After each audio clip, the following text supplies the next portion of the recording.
My neighbor asked if her visiting brother could park in my driveway. I said no. That night, my tires were slashed and a note was left saying, "Next time, be a neighbor." When I checked my security camera, I saw her brother whisper, "We taught you a lesson." But as I looked closer, the footage revealed something else that made my blood run cold. This all happened a few months ago in a quiet neighborhood right outside Dayton, Ohio. I've lived in this house for 7 years.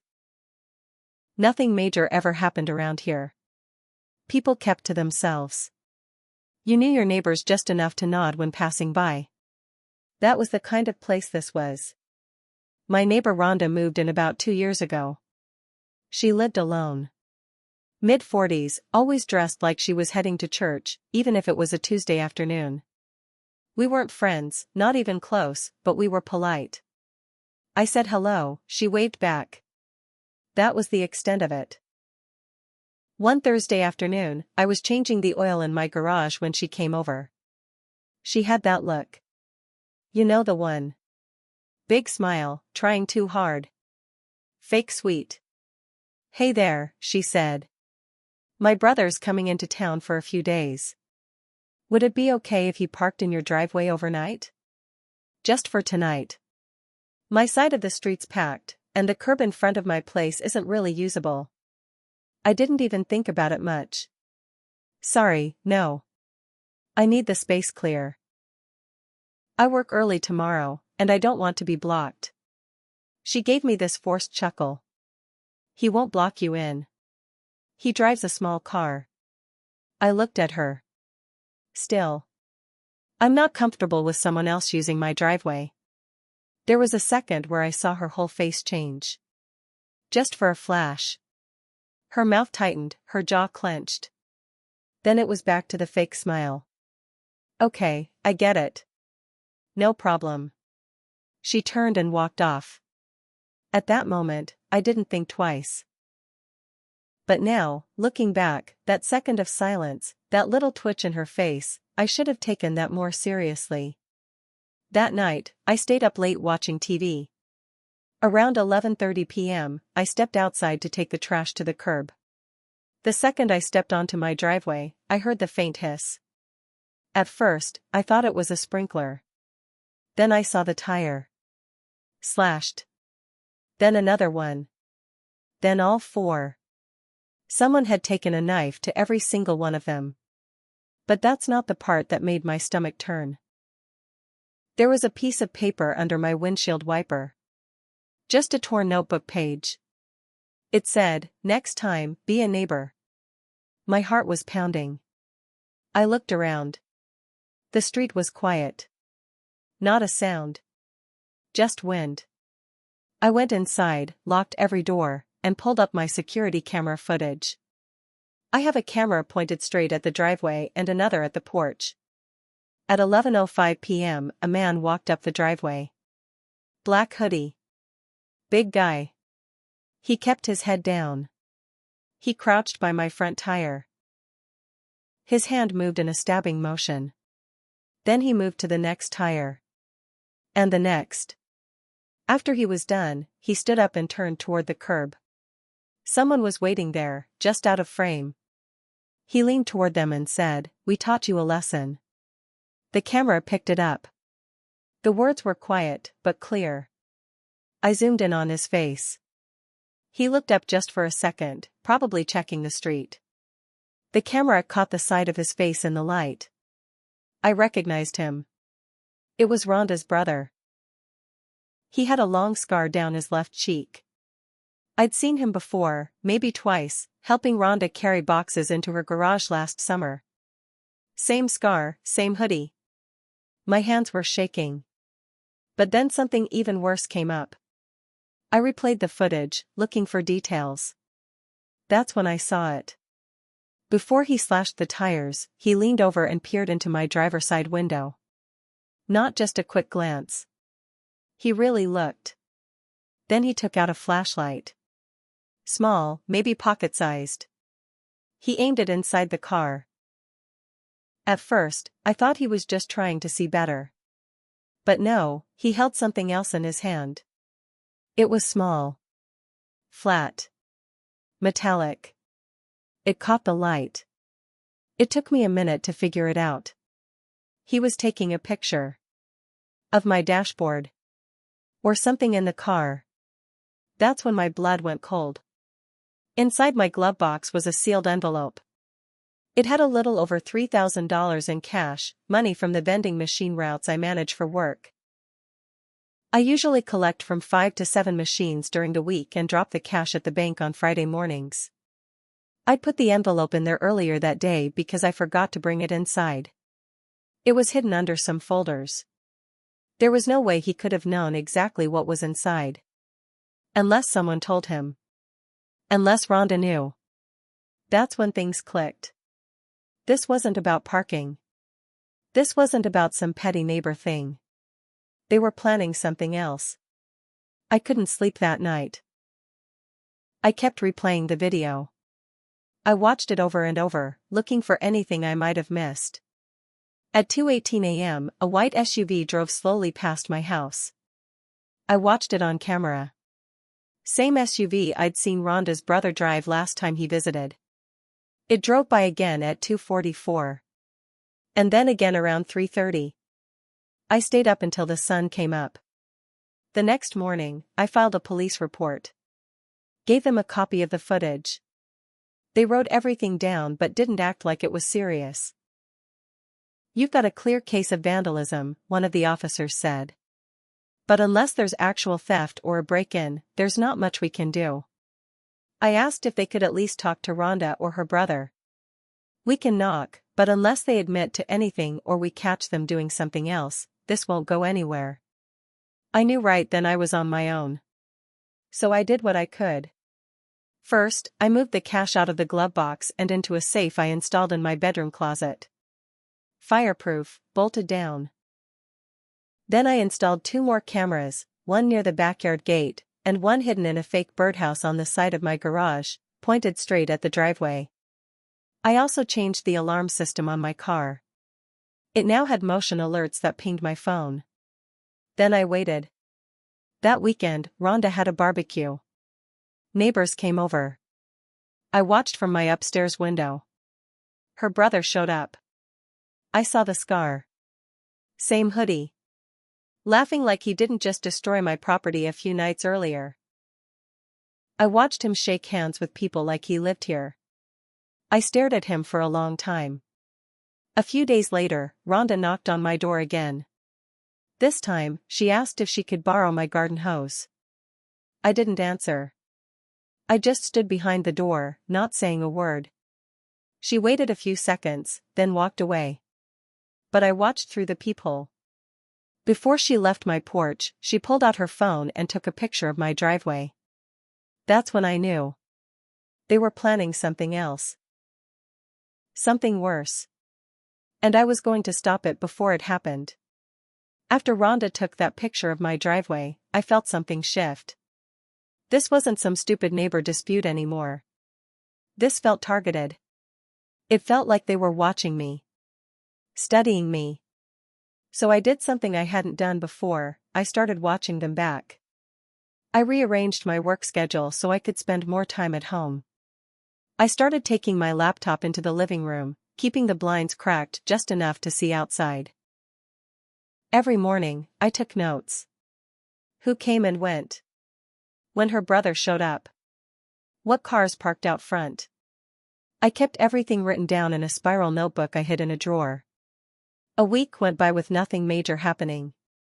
But on Wednesday, around 10 p.m., my phone buzzed. Motion alert from the driveway camera. I opened the feed and saw 2 people standing near the back of my car. One of them had a flashlight. It was her brother. The second man I didn't recognize. Taller, skinnier, wearing a baseball cap pulled down low. I stayed still, watching. They circled my car slowly. Her brother pointed to something on the rear windshield and said something. The other guy nodded. They weren't slashing tires this time. They were studying. Planning. I hit the alarm button on my phone. The car siren went off loud as hell. They both jumped and ran straight to a black sedan parked 2 houses down. I watched them peel out. I called the cops again. Showed them the footage. This time, the officer took it a little more seriously. Looks like they were checking your car out, he said. Could be prepping for a theft. We'll log it. You want us to increase patrols? Yeah, I said. I want them to know someone's watching. But the next day, I learned that wasn't enough. When I went to leave for work Friday morning, there was a sticky note on my garage door. It said, "We see you too." That was it. Nothing else.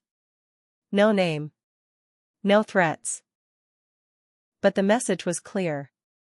I felt sick. My hands were shaking as I took it down. My skin felt like it was buzzing. I looked over at Rhonda's house. She was in her front window, sipping coffee. Watching. She didn't smile this time. I didn't wave. That night, I did something I didn't want to do. I went to her door. Not to talk. Just to listen. I waited until around 9:30. I knew her brother was over. I'd seen his car earlier. I walked across the lawn and crouched low beneath her open living room window. I felt like an idiot at first. Then I heard it. Her brother's voice. He said no like he owns the whole block.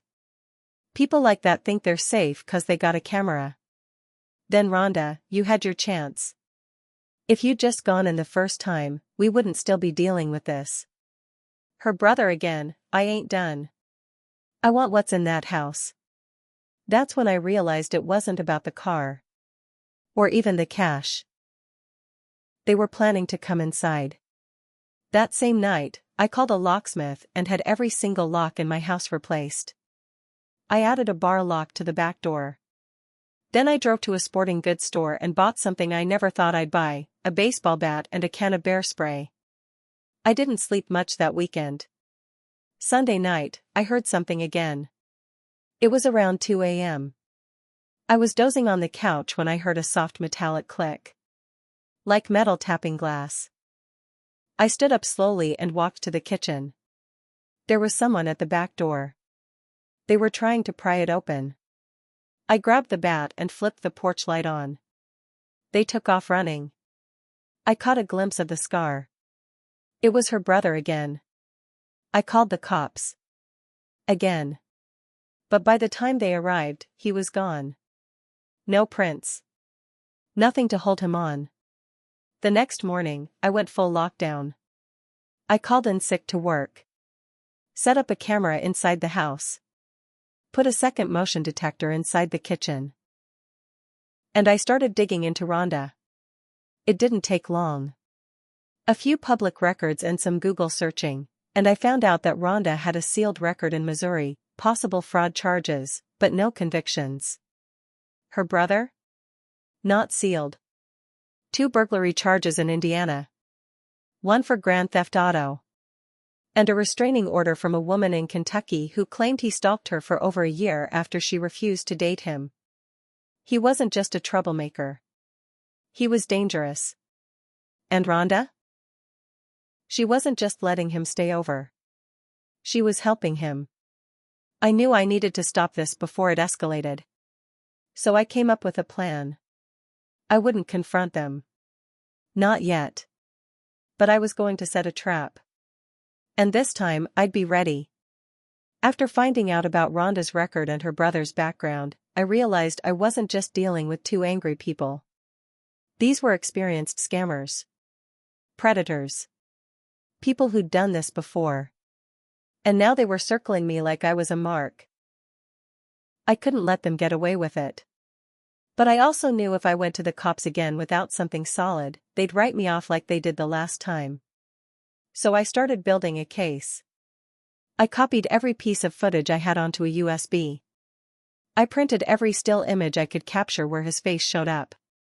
I backed it all up on 3 different drives. I kept one at my job, one at home, and I mailed the third to my cousin in Akron, just in case. Then I made my trap. My boss gave me the okay to set up a fake cash envelope. It looked exactly like the real ones we used, sealed, with the bank sticker and logo, but it was stuffed with cut-up junk mail and a small Bluetooth tracker I'd hidden inside. I left the envelope in my glove box again, but this time I didn't lock it. I kept my cameras on, my car alarm ready, and I waited. 3 nights later, I got the alert. 2:42 a.m. Motion in the driveway. I jumped out of bed and grabbed my phone. I didn't trigger the alarm yet, I wanted them to take it. On the camera, I saw him. Rhonda's brother. He walked right up to the car, looked around, opened the driver's side door like he'd done it before. No hesitation. He rifled through the glove box and pulled out the envelope. He paused. He even smiled, like he'd just won the lottery. Then he slipped it into his hoodie and took off. I waited 10 minutes, then checked the tracker. It was moving. Straight toward the edge of town. I didn't call the cops this time. I followed him. I stayed back, kept my lights off. Just far enough to track the signal and still see his taillights. He drove 20 minutes west, through back roads, until he pulled into a sketchy-looking rental property near Trotwood. The kind of place where nobody asked questions. I stayed parked down the street and watched. He went inside. Came back out 5 minutes later with someone else. A woman, young, maybe in her 20s, with a duffel bag. She got into the passenger seat. He handed her the envelope like he was showing her a prize. Then they drove off again. I followed. They ended up at a small 24-hour gas station, one of those places with barely any lights in the parking lot. They sat there for a few minutes. Then he opened the envelope. I could tell the second he realized. He held it up, looked inside, then dumped it out. Junk mail fluttered across the dashboard. He started screaming. I could see his arms flailing, hitting the steering wheel. The girl jumped out of the car and started yelling at him. They argued for a minute, then she stormed off down the road. I stayed in the shadows, parked behind a dumpster behind the station. When he drove off, I followed him again, but this time I called the cops. I gave them the real-time GPS data from the tracker. They caught up with him 10 minutes later, pulled him over. He tried to run. Didn't make it far. Inside his car? The fake envelope. And several items that weren't mine, but definitely stolen. A set of house keys, a few wallets, and a small pistol stashed under the seat. He was arrested on the spot.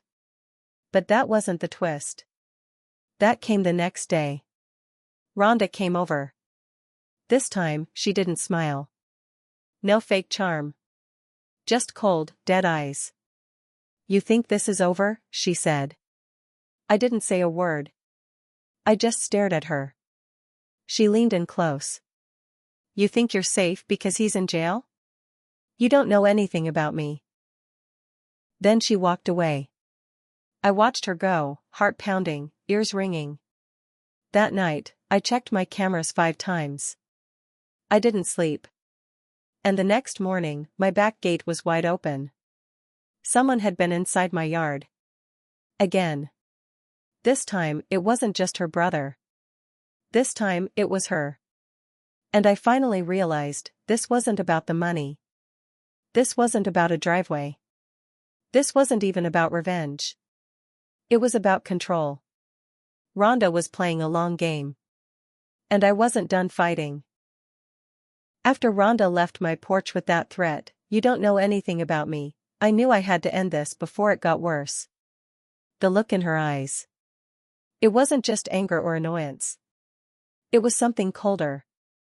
Something that said she enjoyed watching me squirm. That same night, I didn't sleep.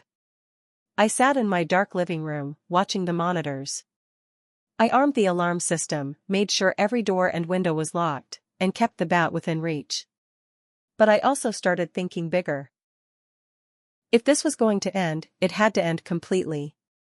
No warnings. No more trying to involve the cops, who clearly didn't care unless someone was bleeding. I had to get smarter. I remembered something from a conversation I had with another neighbor, Diane, a while back. She'd mentioned Rhonda always had random people staying over. Men who showed up late at night, stayed a few days, then disappeared. People none of us knew. Sketchy types. She called them guests, but they never came through the front door. Diane also told me her package got stolen a couple months ago, and the last place it pinged before the tracker went offline was Rhonda's house. So I started talking to more neighbors. Quietly. One by one. Within 2 days, I had a list of 6 people on our block who'd had similar problems. Stolen packages. Mysterious scratches on their cars. One woman, Clara, had her garage broken into last year, and the only thing missing was her husband's old coin collection. None of them had connected it to Rhonda. But when I showed them my security footage and told them about her brother's arrest, their faces changed. A few even looked ashamed. We decided to act together. Here's what we did. Step 1, HOA and law enforcement. I took all the evidence we had, not just mine, but everyone else's, and presented it to the HOA and the local police precinct together. This time, it wasn't just he slashed my tires. This was a pattern. Multiple victims. Property damage. Theft. And once I brought up the fact that Rhonda was allowing people with criminal records to crash at her place, the HOA board got serious. That was a violation of her lease. Our neighborhood had strict rules about known felons living in the community, even temporarily. Step 2. Code enforcement and inspection. Diane's husband used to work for the city, and he knew how to pull some strings. Within 3 days, Rhonda's home was flagged for a surprise inspection. Turns out, she had no permit for the construction she was doing in her garage. Worse, she'd rerouted electrical lines on her own. Unsafe, illegal, and enough to get the place condemned if pushed. Step 3, the trap for Rhonda. But here's where it gets ugly, and where I admit, I took things too far. I created a fake email address and posed as a buyer looking to buy stolen collectibles. I reached out to one of the guests I'd seen coming in and out of Rhonda's house. I claimed I was looking for coins, specifically rare ones. He took the bait. Said he had someone who could help. We set up a meeting at a public place. Rhonda showed up. Not her brother. Her. She brought a small black bag filled with stolen coins. Clara confirmed the ones inside belonged to her husband. The whole meeting was recorded. I handed the footage over to the cops. That was the final nail. The fallout. Rhonda was arrested for possession of stolen property, conspiracy, and harboring a known fugitive. Turned out, her brother wasn't just crashing at her place, he was using it as a base to sell stolen goods. Rhonda helped clean and move the items, then claimed innocence when it suited her. The cops searched her house. Found stolen electronics, jewelry, mail, and fake IDs. Rhonda tried to claim I was harassing her, even brought up that I tricked her into that meeting. But the cops didn't care. The stolen property in her hands said enough. Her house was repossessed. She got evicted.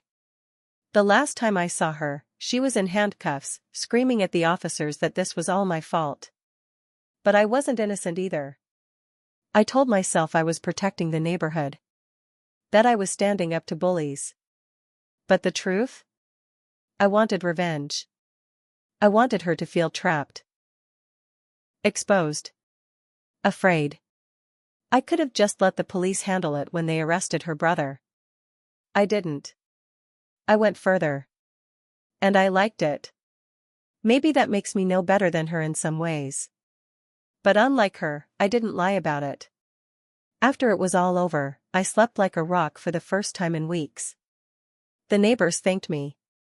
Clara brought me homemade cookies. Diane offered to mow my lawn. The HOA quietly hinted that I'd help them dodge a lawsuit by exposing Rhonda before someone got hurt. And one afternoon, about 2 months later, I got a letter in the mail. No return address. Inside was a picture of Rhonda's brother. He was in prison. Black eye, split lip, standing in the corner of a cell. On the back, someone had written, "Still teaching lessons." I burned the photo in the fireplace. And I haven't trusted a single neighbor since.